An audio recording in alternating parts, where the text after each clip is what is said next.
În ziua de azi, realitatea este maleabilă. Veniți cu noi în încercarea de a prezenta realitatea așa cum este. O realitate mai bună, mai rea, mai frumoasă, mai urâtă, mai autentică, mai reală. Realitatea Pro Plus.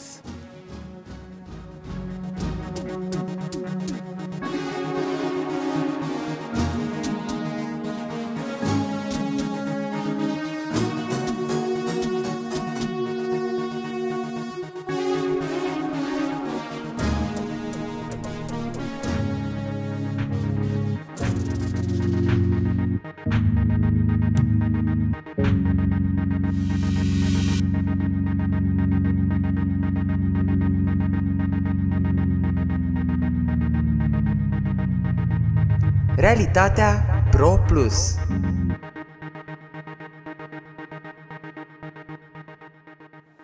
Brașovul, un oraș superb de luat la pas, interesant din punct de vedere istoric, arhitectural, dar și al literaturii.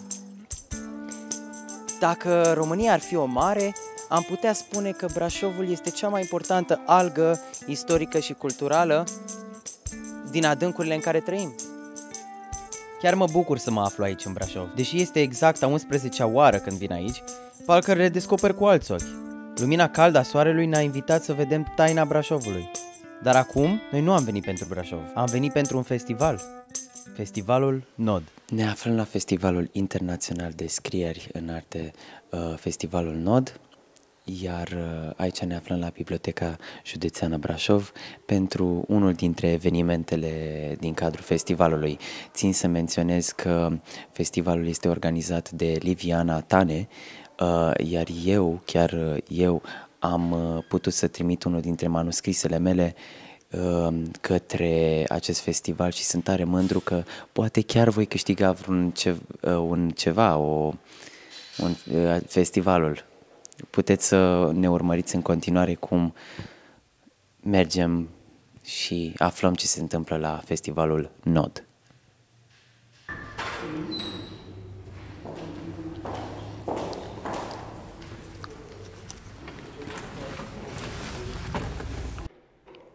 Participând la panelurile Nod, am aflat foarte multe despre literatura contemporană.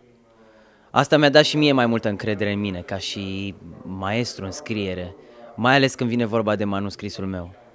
Așa că am fost să ne mai plimbăm prin zona cea mai frecventată în Brașov. Aici am descoperit o grămadă de străzi chic, când pot să spun și eu ceva de manuscrisul meu. Să-l tăiem mai din scurt, nu mai seama când. Deci manuscrisul meu este vorba despre scoatem după la montaj, uite.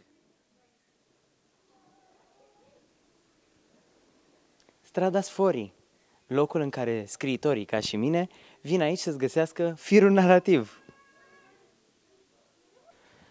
Ne aflăm aici la prima școală de pe teritoriul României. Aici primii copii învățau din primele cărți. Școala a început să funcționeze încă din anul 1460, după scrierile lui Iorga. Iar după cum puteți vedea, școala acum este închisă, copiii nu mai sunt lăsați să învețe, dar bine că avem festivalul Nod de literatură unde copiii pot învăța despre scrieri și despre literatură. Aici ne aflăm la liceul Johannes Honterus, un liceu tare frumos. Aici o doamnă actriță ne-a propus un joc în care trebuia să vedem care sunt vrăjitoarele din clasă. Eu imediat mi-am dat seama că un băiat, Victor, era vrăjitoare, așa că l-am trimis în fața clasei. După acest joculeț, i-am luat și interviu vrăjitoarei liceene. Au un grup aici. Vei citi mai multe cărți de la evenimentul ăsta?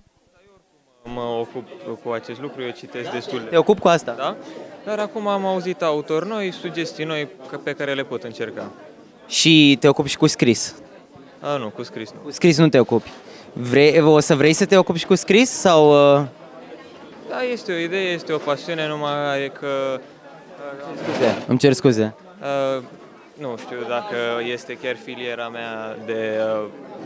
filiera mea artistică, mă ocup cu altă artă.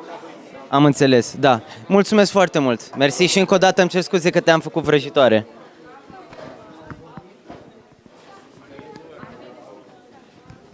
Haideți că nu vă iau interviu. Vrei tu? Ți-a plăcut aici? Foarte frumos, da. Ce ți-a plăcut aici? Mi-a plăcut de doamne, mai ales de doamna actriță, era cea din mijloc, nu? Da. Da, are o prezență. Scenică. Exact, da. Și asta ți-a plăcut foarte mult? Da, mi-a plăcut, m-au ținut captivat, da. Tu scrii?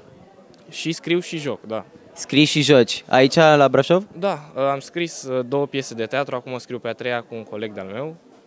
Foarte tare. Cum te numești? Andrei Bunescu, da. Așa, gata, ca să se repereze. Da, mulțumesc foarte mult. Da. Te pup și baftă în continuare. Tineretul scrie, dar și citește. După impresiile luate direct dintr-o instituție unde se află mulți tineri, am ales să punem întrebarea dacă tinerii citesc și în ziua de azi și în stradă. Să vedem ce au de spus persoanele trecătoare. Am vrea să vă întrebăm dacă mai citesc tinerii din ziua de azi. Ce părere aveți? Eu aș zice că mai puțin ca noi, dar poate merg pe domenii mai pronunțate. Foarte frumos. Și voiam să vă întreb, dumneavoastră scrieți? Eu aș putea spune că în clasa 7 sau 8 am compus eu o poezie. Asta cum se purta la vremea aia, oracolele alea, care trebuia să scrii niște impresii, și cuiva, dar nu mai știu cărui coleg, i-am scris o poezie, dar doar atât. Și ca o ultimă întrebare, eu, de exemplu, eu mă ocup și cu scrieri, am făcut un manuscris și cum mă vedeți așa, ați fi curioasă să-l citiți? Da, eu din asta românească, de exemplu, i-am ascultat mult timp pe Pleșu și pe Liceanu, am început. Bună ziua, ne aflăm aici cu Andreea. Câți ani ai, Andreea? 23. 23, mulți înainte. Voiam să întreb, am mai întrebat și mai mulți oameni de diferite vârste, mai citesc tinerii din ziua de azi? Da. Da? Și ce citesc? Ce crezi că ar citi oamenii din ziua de azi? Mai ales tinerii.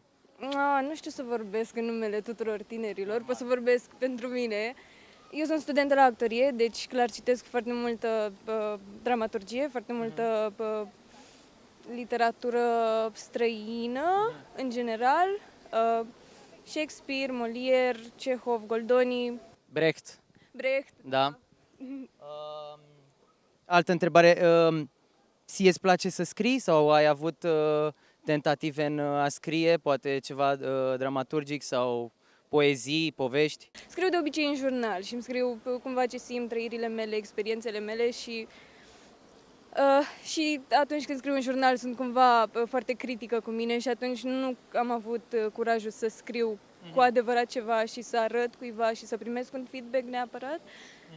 Și ca o ultimă întrebare, eu sunt scriitor, actor, producător, regizor, câteodată și pictor, sunt avocat amator câteodată și aș vrea să te întreb dacă, cum mă vezi așa cum sunt, dacă ți-ar plăcea să citești un manuscris de la mine, pentru că l-am scris și încerc să-l public și să-l duc mai departe, să-l citească oamenii. Ai citit, ai fi interesată să citești așa ceva? Da, aș fi interesat. Mulți oameni nu mă cunosc deocamdată, dar vă spun că o să se adeverească foarte multe lucruri în perioada care va veni și se va auzi mai mult despre ceea ce fac. Dar ai citit până la urmă? Da. Nu l-am la mine, dar când o să l-am, îl pun. Da, ți-l trimit sau poate mai venim prin Brașov și... Brașovul chiar e plin de povești. Așa am poposit și noi într-un anticariat din Brașov. Acest anticariat, fiind chiar primul din Brașov, ne-a oferit o poveste care merită scrisă într-o carte. Eu chiar vreau să știu ce înseamnă anticariat.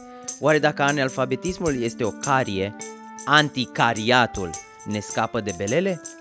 Vom afla răspunsul chiar de la doamna Astrid, proprietara anticariatului Aldus. Bună ziua!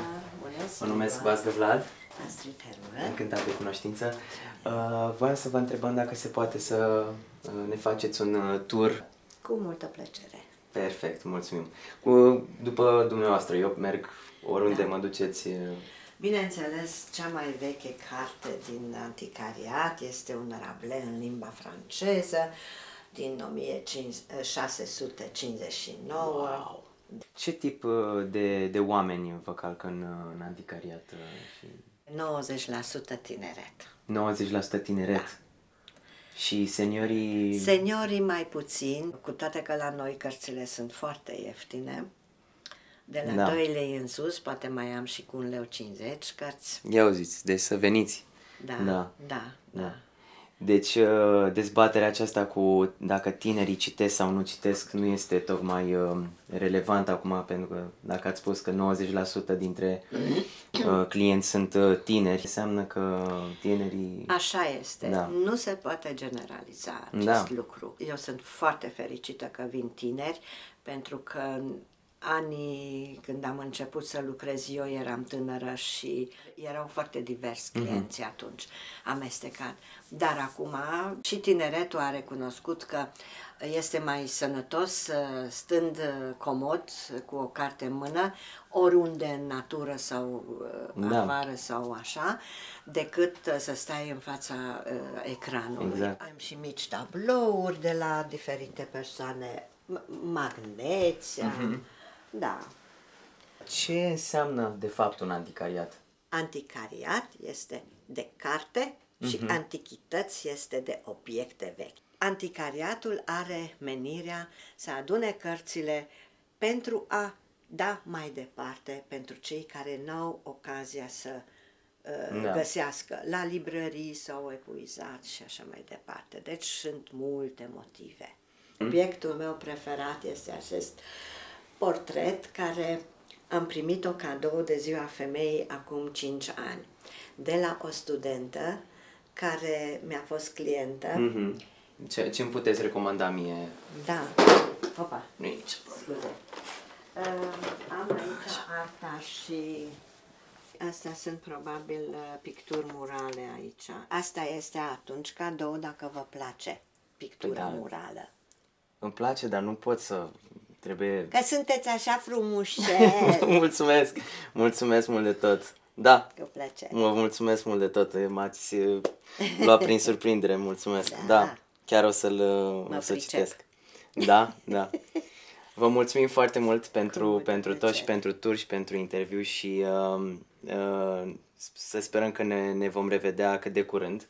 O să vă anunț la anul când o să fie sărbarea și vă aștept și o să spuneți și la colegi. Da. Serbarea de cât? De 35 de 35 ani, de când m-am privatizat. Și să mai spuneți odată, din ce an aveți? 1968. 1968, da. Foarte frumos. Mulțumim mult de tot încă o dată. Cu multă plăcere. Mulțumim. Da. Așa. Mulțumim, doamna Astrid, pentru acest tur minunat. Vă dorim cât mai multe vânzări. Noi ne reîntoarcem la Festivalul Nod, unde am mai participat la mai multe activități. La toate activitățile la care am fost prezenți, am observat personalități consacrate, cum ar fi Mihail Șișkin, Andrei Curcov, Edward Ashton, Simona Goșu, Bogdan Alexandru Stănescu, Gianina Cărbunariu, Cătălin Ceaușoglu, dar și personalități din lumea extinsă a artei, cum ar fi Phil Collins, Nicu Covaci, dar și actorul lui Unchiul Junior din Clanul Soprano. Dar, ca o muscă băzietoare, am observat că în fiecare cameră se făcea observat un personaj. Un personaj tare ciudat, excentric, intrigant. Cine era acest personaj care întrerupea discuțiile de la panelurile Nod? E oare un scriitor? Un geniu ascuns? Îl tot zăream împărțind cărți cu coperți, parcă venite din Agartha. Am decis împreună cu echipa Realitatea Pro Plus că ar trebui să-l intervievăm, ca să aflăm mai multe despre el. Iar eu pot să vă spun cu mâna pe inimă că a fost o mare greșeală. L-am așteptat pe scriitorul nostru la interviul stabilit. Au trecut 5 minute, 10 minute, 20 de minute. Deja simțeam o frustrare profundă, iar minutele încă treceau. 30, 35, 40, 45 de minute a întârziat scriitorul nostru. Acesta a ajuns cu o atitudine încălată, mărturisindu-ne că el face acest interviu pentru noi, nu pentru dumnealui, pentru că dumneasa este arhicunoscut deja. Domnul a ieșit din taxi cu mormane de cărți pe care le adusese crezând că le va vinde. Pe scurt, acest interviu a fost un eșec total. Citisem din poeziile acestuia și ceva mă intriga total. Iubirea pentru iubire. Acesta scria despre o iubire idilică, misterioasă și profundă, dar acesta evita să răspundă la întrebări. Pentru ceva motiv, acest scriitor era foarte respingător, atât cu noi, dar și cu arta sa. Acesta a ales să ne predice spiritualitatea sa și filozofia sa de viață, cu care se mândrea, dar se și victimiza. Fiind așa într-o stare de somnolență, acum m-am trezit, că asta spuneam că scriitorii, de fapt, ei nu dorm noaptea. Scriitorii Dorm ziua. dorm ziua. Noaptea scriu. Sau nu dorm deloc. Nu dormiți deloc? Deci s-a întâmplat să nu dorm deloc mai mult timp, nu o să spun cât, că după aia o să crezi altceva. Acum 48 de ore? Cât? Nu, un an de zile n-am dormit. Odată am dormit. Ce nu? Un an de de la zile? psiholog și la psihiatru și întreabă. Nu am obținut nimic. După ce terminasem interviul, a început să ne bântuie peste tot ca o fantomă, cărându-și operele în brațe. Cu toate acestea, ceea ce s-a întâmplat după ne-a încântat tare mult. Sperăm că sunteți fani moromeți. Bună ziua! Ne aflăm aici cu maestrul Ilie Moromete. Ilie Moromete și am vrea să îi acordăm câteva întrebări din partea noastră și a redacției. Am pregătit 4 întrebări aici, nu vă ține mult. Am ales aceste întrebări chiar eu și vreau să vă întreb. Mulți regizori sau artiști în general fac artă ca să răspundă la niște întrebări. Dumneavoastră vă răspundeți la întrebări prin arta dumneavoastră? Mai degrabă încep să pun întrebări și să-i las pe ceilalți să răspundă. Că așa mi se pare mai potrivit, că dacă ne lipsește ceva, ne lipsește un pic spiritul ăsta critic în care să analizăm. Cred că e mai bine să-i lași omului o libertate să decidă el ce a înțeles din ce-i prezinți tu acolo, nu să-i dai pe de-amestecatele a conținutul. Da. Și atunci prefer să pun întrebări. Ce întrebări ați pus la jaful secolului? Jaful secolului. Da. De ce anume considerăm noi că putem să avem acest spirit reivindicativ față de Occident, care ne-ar datora ceva în urma perioadei coloniale în care acum trebuie să plătească pentru ce au făcut dacă noi nu am fost colonizați. Prin urmare, ar trebui să ne câștigăm meritul istoric prin efort propriu, pe cât posibil. Și cealaltă e legată de complexele noastre de inferioritate, superioritate și cred că fiecare trebuie să-și răspundă după ce vede filmul, dacă lucrurile astea sunt justificate sau nu. Cum v-a venit ideea de a ficționaliza acest jaf care s-a întâmplat în viața reală? Când fac un film, nu fac un reenactment. Și atunci știu dintotdeauna că, deși plec de la o poveste reală care are potențialul de a interesa pe cineva, eu trebuie să lucrez în lăuntru ei, încât povestea aia să convergă către un sens. Da. Și știu că voi ficționaliza și în acest caz nu vreau să zic povestea unor proști care intră ca tolomaci într-un muzeu, ies și nu știu ce să facă cu tablourile alea și că gestul lor este rezultatul acestui sentiment de frustrare pe care îl avem noi în fața unui Occident pe care îl percepem ca arogant, un Occident care ne percepe pe noi ca cetățeni de mâna a doua, invizibili, niște oameni care fac muncile cel mai de jos. Da, mulțumesc. Și pentru o ultimă întrebare, imediat. Așa cum și nouă ne place, nouă redacții, ne place realitatea, aș vrea să vă întreb ce v-a împins de la început să abordați realismul. Filmele cu care am crescut eu erau atât de nerealiste, filmele românești din anii 70-80, încât reflexul meu și al nostru ca generație a fost că dacă vreodată ajungem să facem filme, să facem filme cu niște oameni care vorbesc ca noi, se poartă ca noi, au aceleași motivații psihologice și totul e verosimil. Deci a fost așa o reacție împotriva acelor extraterestri din filmele românești din anii 80, care păreau așa îmbrăcați ca noi, foloseau aceleași cuvinte, dar nimic nu era verosimil și realist acolo. Da. Și am perceput cinematograful ca o nevoie, în primul rând, de a fi inspirat de realitate și nu din alte filme. Și asta facem până astăzi. Da. Vă mulțumesc foarte mult pentru interviu și că ne-ați acordat timpul dumneavoastră și chiar vreau să menționez că această ușă este chiar simbolică în spatele nostru pentru filmul Jaful secolului. Vă mulțumim foarte mult! Chiar nu credeam că mai sunt în viață moștenitori ai familiei Moromete. Ce chestie! Din surse proprii am aflat. Cristian Munciu este un nume de scenă. După interviu, am vizionat și noi Jaful secolului. Eram tare entuziasmat. M-am supărat însă pe molul din Brașov pentru că l-au întrerupt pe domnul Moromete.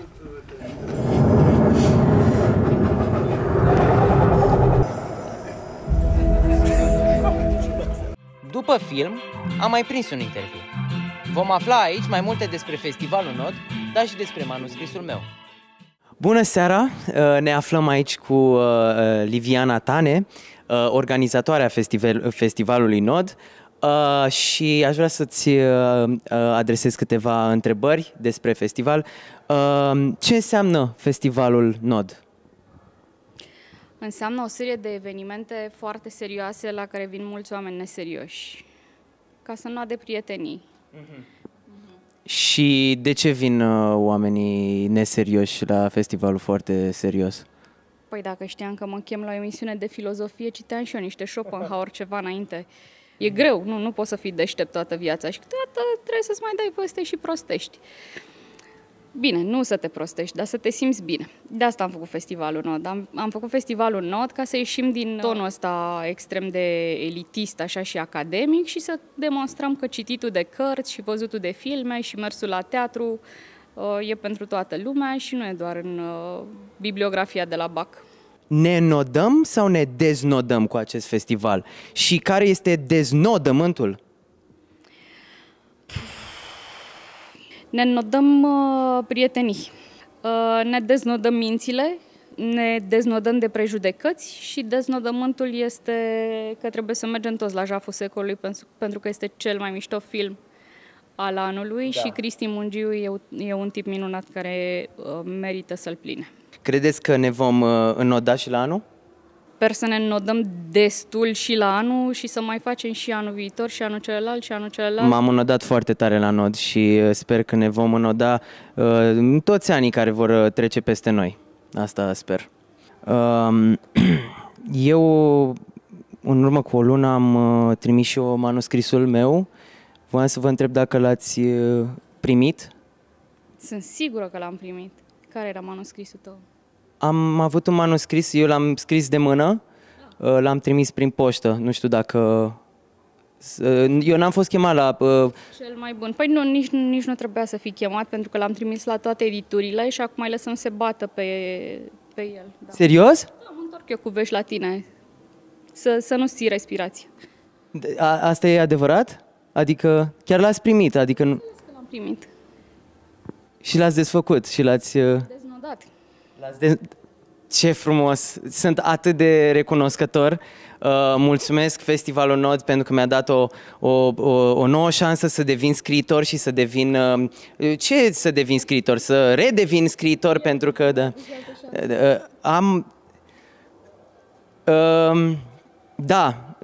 Vă mulțumesc foarte mult pentru interviu și sper să ne revedem la anul cu cât mai multe cărți, cât mai multe filme, cât mai multe piese de teatru și să ne... manuscrise cu care o să aplici cu porumbelul probabil anul viitor. Nod a demonstrat multe. A demonstrat că literatura nu moare, așa cum spun unii. Am constatat că tinerii încă citesc, iar artiștii încă continuă să-și creeze propriile realități prin arta lor. Uneori ne plac mai multe realități decât altele. Asta nu le face mai bune sau mai rele. Asta le face reale. Iar Brașovul ne-a arătat că discrepanțele pot crea ceva nou și că totul reprezintă o experiență. Spre final, aș vrea să mulțumesc Festivalului Nod pentru oportunitatea mea de a-mi lansa cariera de autor. În timpul realizării acestui video am primit de veste chiar de la Liviana Tane. Un anumit domn care vrea să rămână anonim a cumpărat drepturile de autor la manuscrisul meu. sunt tare încântată că voi putea în sfârșit să-mi public munca și că așa, ușor, ușor, urc în această industrie.